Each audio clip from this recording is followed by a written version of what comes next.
Buenos días, me da mucho gusto verles.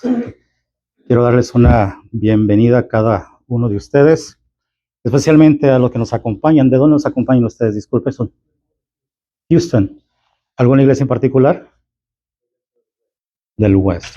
La semana pasada tuvimos visitas de Spring Branch. Así que, ¿está retirado de ustedes? West Spring Branch. Está muy bien. Pues gracias por embellecer nuestra iglesia con su presencia. Aquí tienen su iglesia, aquí tienen su familia. Vengan con más frecuencia. ¿Tienen seguido Laredo o es primera vez? Muy esporádicamente. Pues cuando vengan esporádicamente, aquí llegan primero antes que otra cosa. Muy bien, bienvenidos. Bienvenidos a los cuatro. Bendiciones. Saben que, bueno, como la mayoría de la iglesia tenía conocimiento, se terminó una campaña, o una serie más bien, sobre Daniel y Apocalipsis. Yo estaba pensando irme a la playa para descansar, pero creo que Dios tenía otros planes. Y gracias a Él, nuevamente me encuentro detrás de este fascinante púlpito. No voy a tocar nada de Daniel, no voy a tocar nada de Apocalipsis, pero voy a tocar un tema que es muy importante para cada uno de nosotros. Tristemente, y cada vez se va a ver más claro, pero si hay un problema con el cristianismo, es un cristianismo sin Cristo. Y eso es prácticamente el tipo de sistema en el cual nos vamos a enfrentar de aquí en adelante. Ahora, no me voy a meter en algo teológico. Quiero hacer este mensaje muy pastoral, muy fraternal. Porque a pesar de que nosotros vamos a estar encontrándonos con un sistema de esa índole, lo que nosotros debemos de concentrarnos es de asegurarnos de que sí haya, al menos en esta iglesia, una iglesia con un Cristo levantado. Si nosotros sabemos que el cristianismo va a ser muy diferente, muy institucional, entonces creo que nuestra responsabilidad y nuestro deber, y hasta profético, debemos de nosotros que como iglesia es de levantar a Cristo lo más alto que se pueda.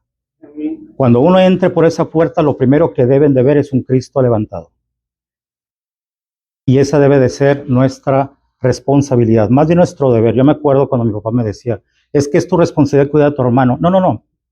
No tu responsabilidad, es tu deber. Y creo que ese es nuestro deber, como iglesia y como hermanos, como familia, de asegurarnos que cada persona que es parte de este grupo o llega a este grupo, sea parte de un grupo donde Cristo está levantado. Eso quiere decir que nosotros tenemos que ser una iglesia abierta. Pero ojo, no quiero decirlo en el aspecto de que abierta para llegar al libertinaje, no. Una iglesia abierta donde haya libertad. Libertad como la que Cristo ofrece y nos da. Hay mucha diferencia entre libertad y libertinaje. Pero tenemos que saber quién es el Dios de la Biblia. No el Dios que nuestros padres nos enseñan, no el Dios que la sociedad nos refleja o trata de convencer, no. El Dios que debemos de conocer es el Dios de la Biblia. Y para conocerlo tenemos que ir a la Biblia. Así de sencillo. Si nosotros no vamos a la Biblia, no tenemos ni idea quién es ese verdadero Dios, a la cual nosotros debemos de levantar. Pero para que nosotros seamos una iglesia abierta, tenemos que conocer cómo es el tipo de cristiano que es parte de esa iglesia, o en este caso de esta iglesia. Lo que vamos a hacer es volver a repasar, de cierta manera, una parábola que es una de las más conocidas, que es la del hijo pródigo. Y para ello tenemos que ir al capítulo 15 del libro de Lucas. Inclusive ese capítulo se llama el capítulo de los perdidos. No vamos a tratar la oveja perdida, no vamos a tratar la moneda perdida, pero definitivamente sí vamos a tratar la historia del hijo pródigo. Pero por ciertas noticias, se podría decir que llegó a mi conocimiento esta mañana, durante el tiempo que he estado en la iglesia, he reestructurado un poco la segunda parte, agregándole una segunda parte, donde vamos a tocar el capítulo o 5 de Lucas o el 2 de Marcos, que habla sobre el joven paralítico que fue sanado. Y ahorita van a ver por qué. Pero primero vamos a ir al libro de Lucas, Evangelio según Lucas. Voy a poner esto aquí.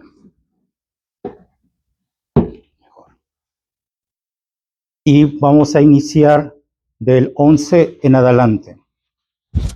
Lo que voy a hacer primero es leerlo completamente del 11 al 32 y después de ahí nos vamos a regresar 15 del 11 en adelante, que es la parábola del hijo pródigo. Este capítulo se le llama el capítulo de los perdidos y creo que ya saben por qué. Pero nos vamos a concentrar nada más en la tercera parábola de este capítulo. Lo voy a leer completamente, después me voy a regresar y vamos a ir desmenuzando poco a poco lo que nosotros debemos aprender en esta mañana. Y una de las cosas, les adelanto, es de que hay dos hijos y aunque nosotros creamos que son diferentes, son muy parecidos. ¿En qué aspecto? En que los dos tienen un problema. Y va a llegar un momento donde el hijo esclavo empieza a tener mentalidad de hijo. Y el hijo que está en casa empieza a tener mentalidad de esclavo. Los que están adentro, hay momentos donde empiezan a tener una mentalidad de esclavo. Y aunque aquí vamos a hablar de dos hijos, vamos a estar hablando de dos tipos de cristianos. Y créanme, aunque esto se llame el hijo pródigo, muchos podrían decirle, es que son los hijos pródigos, la parábola de los hijos pródigos, quedaría. Pero en lo personal creo que quedaría mejor decir, esta es la parábola del padre amante. Y lo vamos a ver. Empiezo a leer. Un hombre tenía dos hijos, y el menor de ellos dijo a su padre, Padre, dame la parte de los bienes que me corresponde. Y le repartió los bienes. No muchos días después, juntándolo todo, el hijo menor se fue lejos a una provincia apartada, y ahí desperdició sus bienes viviendo perdidamente. Y cuando todo lo hubo malgastado, vino una gran hambre en aquella provincia, y comenzó a faltarle. Y fue y se arrimó a uno de los ciudadanos de aquella tierra, el cual él envió a su hacienda para que apacentase cerdos. Y deseaba llenar su vientre de las algarrobas que comían los cerdos, pero nadie le daba. Y volviendo en sí, dijo, ¿cuántos jornaleros en casa de mi padre tienen abundancia de pan, y yo aquí perezco de hambre? Me levantaré e iré a mi padre, y le diré, Padre, he pecado contra el cielo y contra ti, y no soy digno de ser llamado tu hijo. Hazme como a uno de tus jornaleros. Y levantándose, vino a su padre, y cuando aún estaba lejos, lo vio su padre, y fue movido a misericordia, y corrió, y se echó sobre su cuello, y le besó.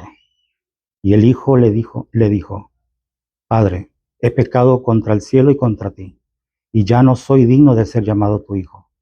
Pero el padre dijo a sus siervos, sacar el mejor vestido y vestirle, y poner un anillo en su mano y calzado en sus pies, y traer el becerro gordo y matarlo, y comamos y hagamos fiesta, porque mi hijo muerto era, y ha revivido, y había perdido y es hallado. Y comenzaron a regocijarse. Su hijo mayor estaba en el campo, y cuando vino, y yo cerca de la casa oyó la música y las danzas, y llamando a uno de los criados, le preguntó qué era aquello. Él le dijo, tu hermano ha venido, y tu padre ha hecho matar el becerro gordo para haberle recibido bueno y sano. Entonces se enojó y y no quería entrar. Salió por tanto su padre y le rogaba que entrase. Mas él, respondiendo, dijo al padre, he aquí tantos años te sirvo, no habiéndote desobedecido jamás, y nunca me has dado ni un cabrito para gozarme con mis amigos. Pero cuando vino tu hijo, que ha consumido los bienes con rameras, has hecho matar para él el becerro gordo. Él entonces le dijo, hijo, tú siempre estás conmigo, y todas mis cosas son tuyas. Mas era necesario hacer fiesta y regocijarnos, porque tu hermano era muerto y ya ha revivido, se había perdido y es hallado. Aquí estamos hablando de una historia que todos conocemos, yo creo que desde niños. En algún momento, sea escuela sabática, sea dentro de la sociedad de jóvenes, inclusive dentro de lo que es el ministerio de nuestra iglesia, en algún momento hemos escuchado 1 a 10 veces o más esta parábola, esta historia. Siempre nos concentramos en el hijo menor. Siempre nos concentramos en el hijo que se va. Pero nunca nos concentramos en el hijo que se queda. Y menos nos concentramos en el padre, en la casa y el padre de esa casa. Dice aquí que el hijo le dijo a su padre, dame la parte de los bienes que me corresponde. Bienes viene siendo ¿qué? ¿Una qué? Herencia. ¿En qué momento uno recibe una herencia? Digo, eso es lógico, así conocemos la cultura. Pero pareciera que en la cultura judía o hebrea es normal que los hijos piden su herencia o la parte que les corresponde en vida del padre. Por eso aquí nos damos cuenta de que el padre no titubeó y le dio la herencia. Lo interesante de todo esto es que cuando le había dicho el hijo menor al padre, dame la parte que me corresponde, el hijo mayor le había dicho, oye, espérate, ¿qué te pasa? No es el momento. ¿Cómo te atreves a pedir semejante cosa cuando él todavía está vivo? Pero hay momentos donde pasa lo siguiente y los hermanos actúan de otra manera. Cuando dice, y les repartió los bienes, no dice y le, sino que dice y les. O sea que aprovechando de que el menor solicitó la parte que corresponde, el padre de una vez aprovechó para dárselo al mayor y ahí el mayor dijo, bueno, gracias, creo que funcionó esto, tu comentario. ¿Se dieron cuenta el cambio de actitud? Y muchas veces nosotros en la iglesia tenemos eso, no, ¿cómo te atreves a pedir semejante cosa? Pero cuando sales beneficiado por la petición de otra persona, entonces ya, hermano mío, bien hiciste. Así que aquí los dos salieron beneficiados por la petición del menor. Pero ¿por qué el menor pidió la parte que le corresponda? Porque mientras que él vivía en casa, él ya estaba cansado de las normas, de las reglas, de los mandamientos, de los parámetros. Ya no quería seguir nada de eso. Y nosotros sabemos que mientras que está uno debajo del techo de nuestros padres, nosotros tenemos que obedecer toda norma, toda regla, todo mandamiento, todo parámetro. ¿O me equivoco? Padres, ¿cuántos de ustedes han recibido? Si no estás contento aquí, mira, ahí está la puerta. Muy común el dicho. Yo sé que los padres lo dicen para medio frenar el sentimiento y la emoción del hijo del momento. Pero está bien dicho. Si no estás contento aquí, pues quiero pensar que en otro lugar, pues vete a otro lugar. Pero mientras que tú vivas bajo este techo, aquí se obedecen las normas.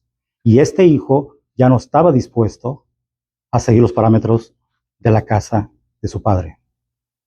Así que se fue, pensando que con el dinero que tenía o la parte que recibió iba a ser suficiente para vivir la vida que siempre ha deseado. ¿Y qué tipo de vida era esa? Sin reglas, sin normas, sin mandamientos y sin parámetros. Pero todo lo gastó. Lo interesante de todo esto es que el mayor se queda en casa y sigue trabajando el campo. ¿Para qué? Pues para hacer un poco más. Como si no fuera suficiente lo que el padre le dio, pues me quedo en casa, obedezco a las normas, sigo las reglas, pero voy a ver si puedo tener más. Creo que la intención de los dos era la misma. Dos cosas. No les interesaba el padre. No les interesaba la casa del padre. Ellos están más interesados en ellos mismos. Uno viviendo con lo que el padre le dio y el otro ahorrando lo que el padre le dio, pero en busca de más, porque no fue suficiente. Muchas veces nosotros, como hijos de Dios, recibimos esa herencia desde mucho tiempo antes, en la cual no lo merecemos.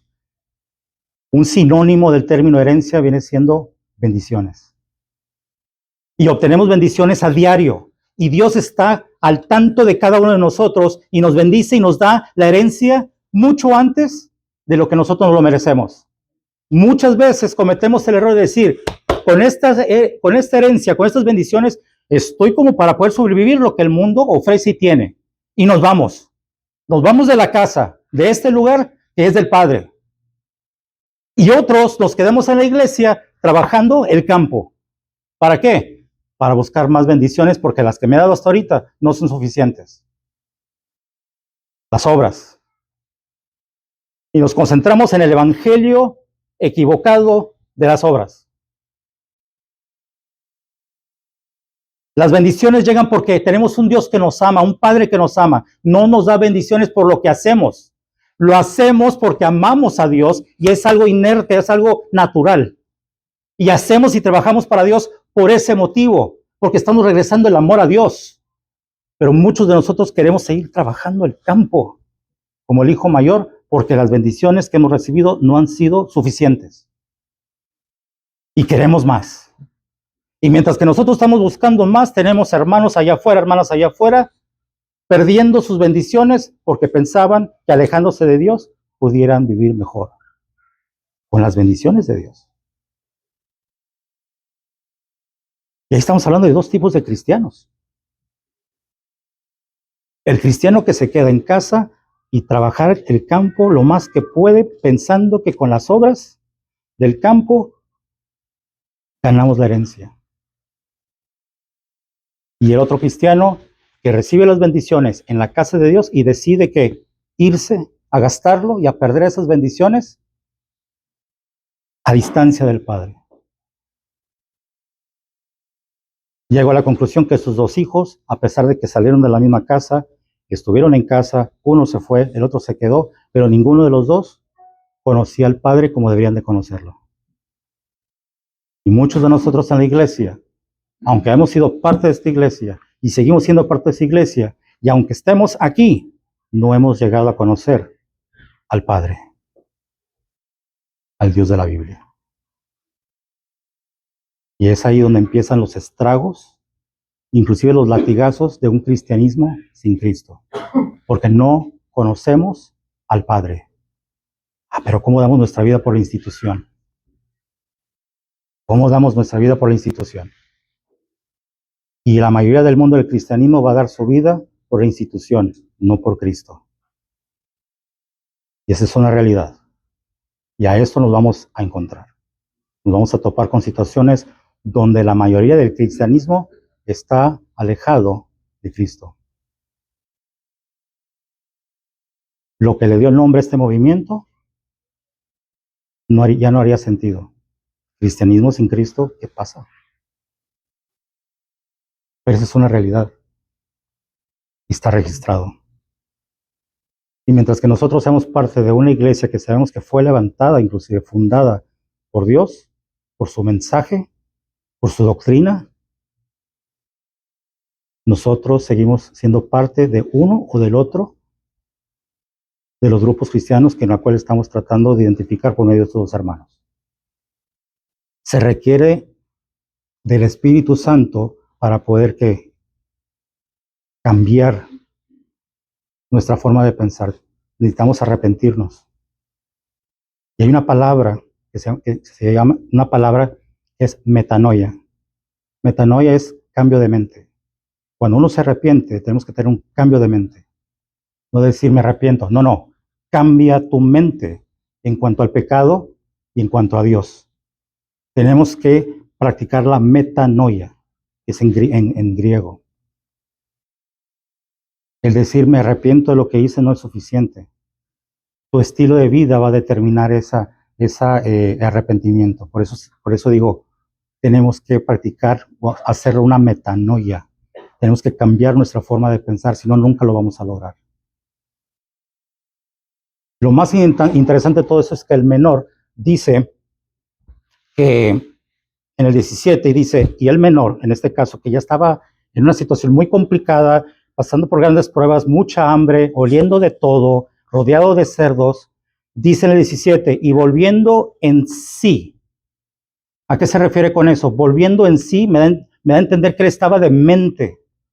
Estaba tan confundido y tan perdido psicológicamente que llega un momento donde dice que volvió en sí, reaccionó. Y les voy a decir una cosa, hay momentos donde nosotros podemos estar tan perdidos mentalmente o psicológicamente, pero todavía el amor de Dios penetra todo eso y te rescata. Y todavía ni siquiera te das cuenta hasta que vuelves en sí y dices tú, Dios me ha llamado. ¿Y qué me dijo en este momento? Que vaya a mi papá.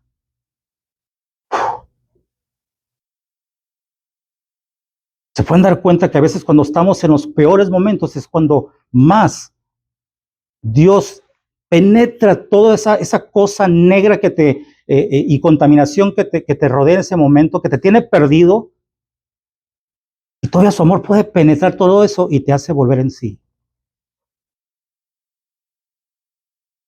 Y lo primero que pensó es, ¿por qué estoy pasando por esto? Érase una vez que yo tenía una casa, la de mi padre. Érase una vez que yo tenía un hogar donde vivía con mi padre, mi familia. Hasta los que les sirven comen mejor que yo. Y aunque yo sé que no soy digno, voy a ir a buscarlo. Y fue. Y yo quiero pensar, de acuerdo a lo que estoy leyendo aquí, es que él va pensando y practicando el discurso que se va a expresar. Y mientras que iba pensando, Padre, he pecado contra el cielo y contra ti, no soy... A la distancia dice que el Padre lo observa. El Padre tenía dos cosas que hacer. La que hizo, o quedarse en la puerta, típico macho mexicano, y esperar que llegue a la puerta. ¿Y ahora? Y hacerlo sentir mal. Hacerlo sentir mal. Hacerle pagar por lo que le hizo. Pero era tan grande el amor del Padre a su Hijo que ni la oportunidad de llegar ante la puerta, él se arrancó corriendo.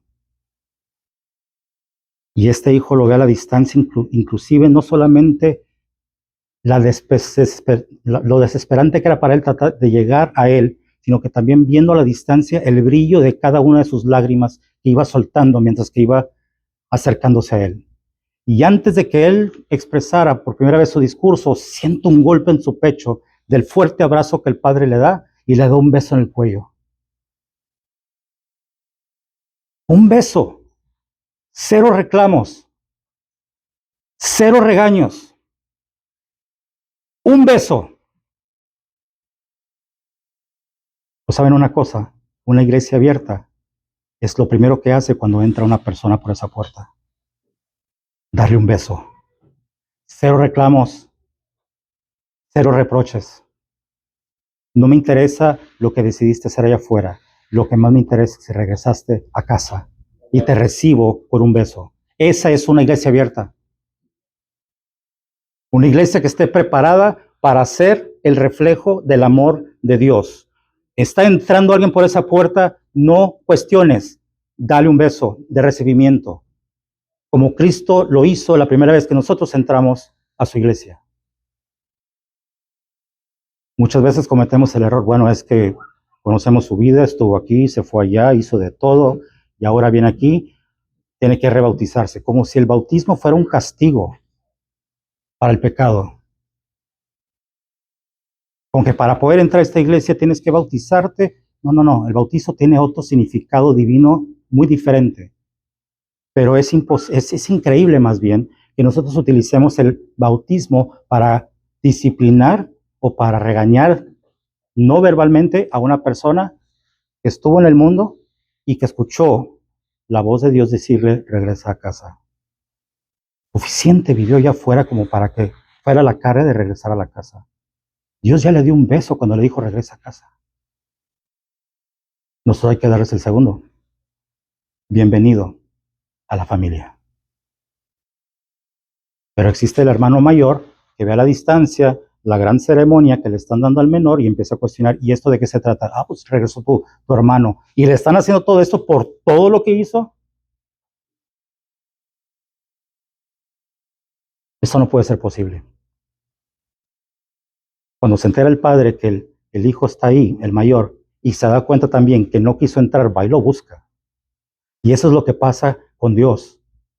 Dios siempre nos va a buscar. Pregúntale a Adán. Cometió un error. ¿Quién buscó a quién? Dios buscó a quién? Adán. No fue al revés.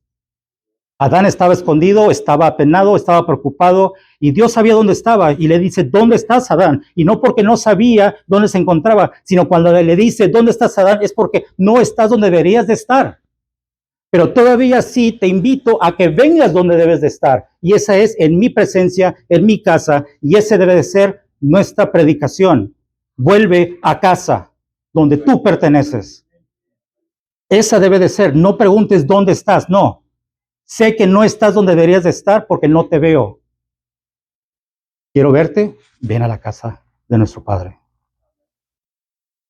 Y eso fue lo que le dijo el padre al mayor. Le dice, es que mientras que tú has estado aquí, todas mis cosas han sido tuyas. Mientras que tú estás aquí, todas las bendiciones las has recibido todo el tiempo. ¿Por qué estás diciendo que no hago para ti? Nada. Inclusive hay un comentario donde dice aquí, que dice, la parte donde dice, no, ni siquiera ni a mí me mataste un cabrito para celebrar con mis amigos. Dice esa parte, ¿no? Ni un cabrito para yo celebrar con mis amigos, con mis amigos. Nos damos cuenta que ni el padre era parte de la ecuación. Si realmente tú dedicaste todo a tu padre es por el amor a él. Y si tú quieres que te mate un cabrito es para celebrarlo con él. Pero no, dicen, ni siquiera esto para que yo con mis amigos. No contigo, papá. Y era el de casa. Y recibió las bendiciones en casa. Y tú ya dices, quiero más bendiciones, pero para celebrarlo con quién? Con mis amigos, no contigo. He ahí donde nos damos cuenta de que hay esclavos como el hijo menor con mentalidad de hijo. Él era un esclavo y dijo, mi papá, él es el único que puede hacer algo por mí ahorita. Un esclavo con mentalidad de hijo. Y pues tienes el mayor, que es un hijo con mentalidad de ¿qué? De esclavo. He hecho esto, te he trabajado, he seguido las normas, las leyes, los mandamientos, los parámetros, he seguido todo y ni siquiera un cabrito. Esclavo.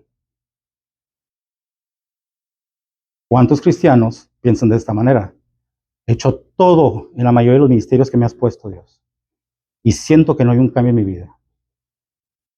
He hecho todo esto en cada departamento que me ha tocado servir. Y siento que no me he movido. ¿Cuándo me vas a dar más bendiciones para que yo las pueda disfrutar con los demás? No contigo, pero con los demás. Se dan cuenta cómo hay dos tipos de cristianos. Pero aquí el problema es de que ambos nunca conocieron al Padre, al Dios de la Biblia. Y ese es el Padre. ¿Y qué es lo que un padre hace? Ahora vamos a viajar hacia la parte de la otra historia del paralítico que podemos encontrar tanto en Marcos 2 o en Lucas 5. Me gusta más la historia de Marcos 2, pero es una perspectiva diferente, pero no deja de tener la misma esencia. Se menciona de que se escuchó en Capernaum que Jesús estaba ahí. Estaba en casa y que iba a predicar. Llegó a los oídos de un joven que estaba paralítico. Ahora, este paralítico no nació así. Era tan mala su estilo de vida, tan malo su estilo de vida, tanto pecado que le afectó físicamente. La consecuencia del pecado lo afectó físicamente que quedó paralítico. Inclusive para muchas madres de familia era el ejemplo, si te portas mal, mira lo que te va a pasar. Pobre muchacho. No, literalmente decía, si te portas mal, miren, te va a pasar lo mismo que este joven. Así que él era rechazado en todos lados, porque sabían que su condición era la consecuencia de la mala vida que él mismo se había dado. Como el hijo menor, en este caso el hijo pródigo, haber usado todo lo que estaba en su poder para poder vivir la vida de una manera equivocada que lo afectó físicamente. Quedó paralítico. Pero escuchó que el maestro estaba en Capernaum. Y lo grandioso de todo esto es de que 4 grandes amigos hicieron lo imposible para cargarlo y llevarlo hasta el maestro. De entrada, ahí estás hablando de 4 grandes amigos. Rodéate de amigos que piensen igual que tú, que sienten igual que tú y que son capaces de hacer hasta lo imposible para acercarte a Dios. Y tú también para acercarlos a ellos a Dios. Estos son los amigos que tú necesitas en tu vida. Que te ayude a lograr objetivos. Que te ayude a tener un propósito en la vida. Porque todos saben que sin Dios no lo logramos. Y esos son los amigos que tú quieres que te lleven a Cristo. Lo llevaron. Y dice ahí, en Marcos 2, que estaba una multitud. Estaba rodeado de gente. Les digo una cosa, en la iglesia existe donde Jesús está rodeado de gente. Pero Jesús no es responsable de la gente que lo rodea, es responsable de la gente que lo sigue. Así que este joven quería seguirlo. Y sí, te vas a encontrar momentos donde la misma iglesia te va a bloquear tu cercanía o tu acercamiento a Cristo Jesús. Pero si tú te encuentras paralítico y Dios te habla, tú avanza, camina, haz lo que tengas que hacer hasta llegar ante su presencia. Que nadie de la multitud te bloquee, que nadie en la multitud te detenga. Tú avanza, sigue adelante. Y si no está la puerta abierta o está cerrada, busca la ventana. Y si la ventana no hay manera de entrar, entonces ¿qué? Súbete al techo. Y por el medio del techo haz un agujero y entra a su presencia y en su casa. Tú avanza. Lo más sorprendente de todo esto es que cuando llega, él dice que vio.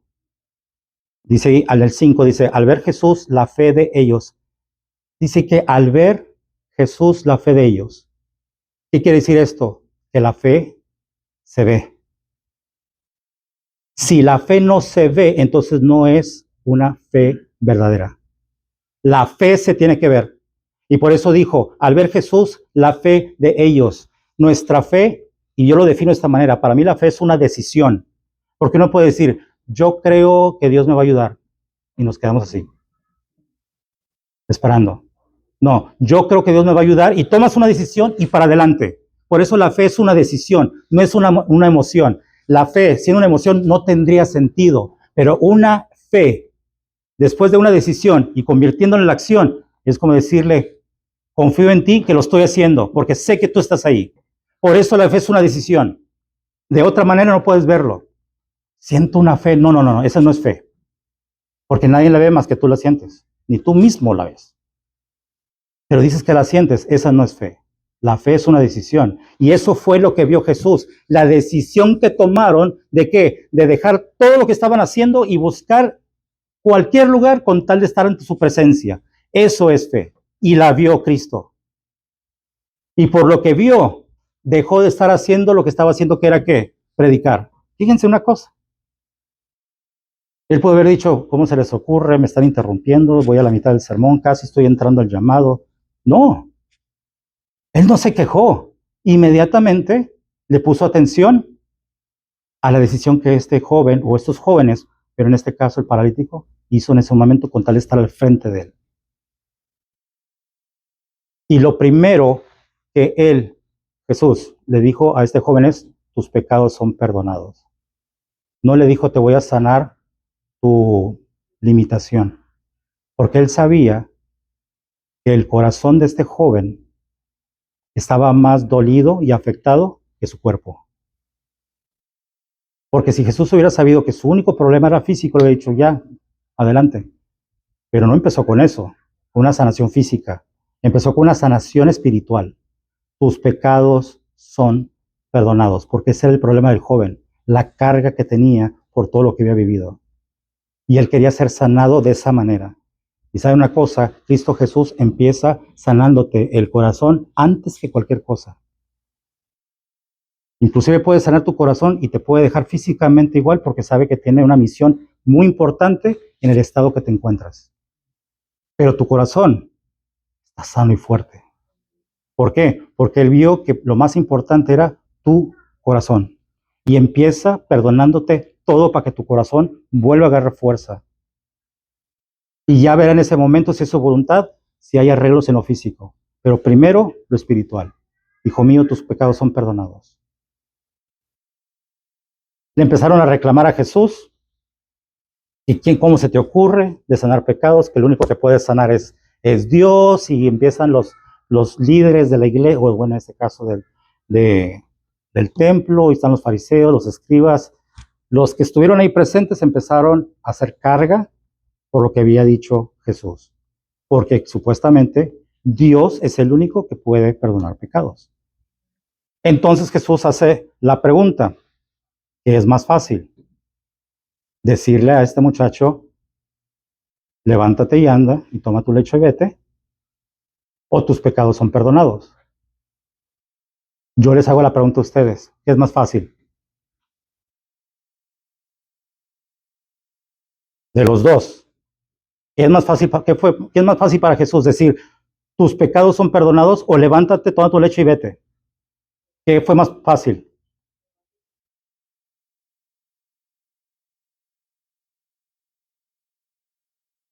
Porque lo que dice Jesús, lo que es palabra se hace, él hizo el mundo.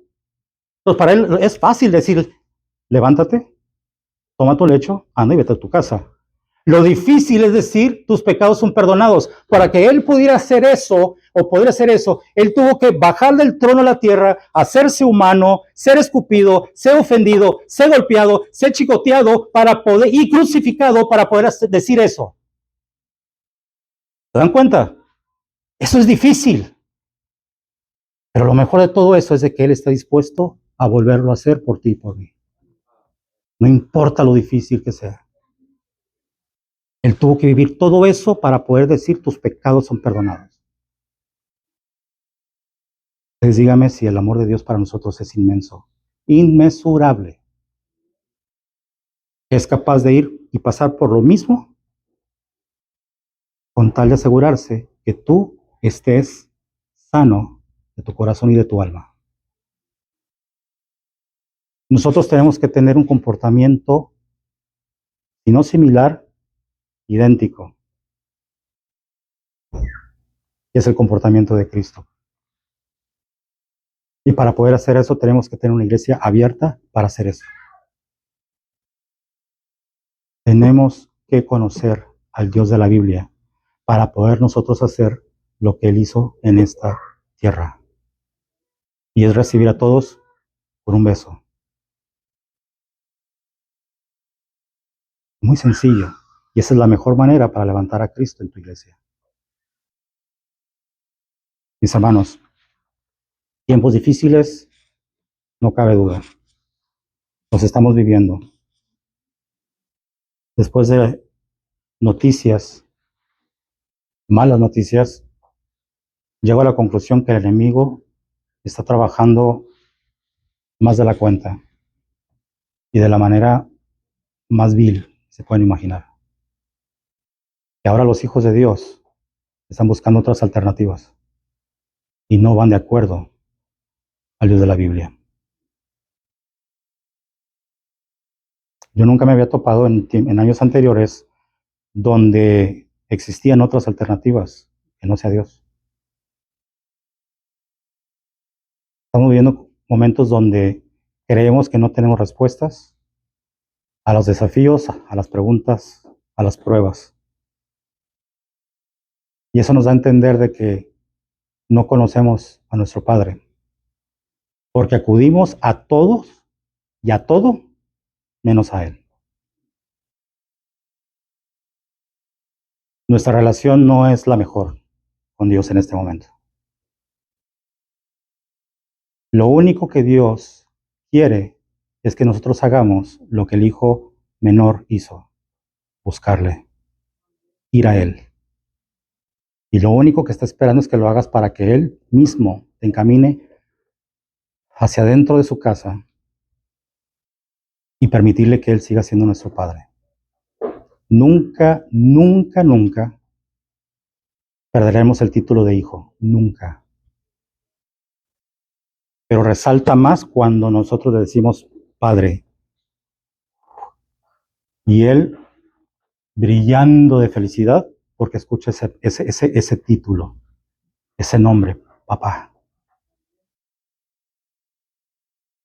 El Señor bendiga a cada uno de ustedes y que sea una mañana o si no todo un día de reflexión, un momento en el cual nosotros tenemos que tomar una decisión, si seguimos a Dios o no. Y si seguimos a Dios, entonces decirle, Señor, manifiéstate y dime lo que tengo que hacer. Si realmente existes, manifiéstate. Revélate ante mí. Dime qué tengo que hacer. Hoy es el momento de decisión. Los invito a que se pongan de pie para terminar con una oración.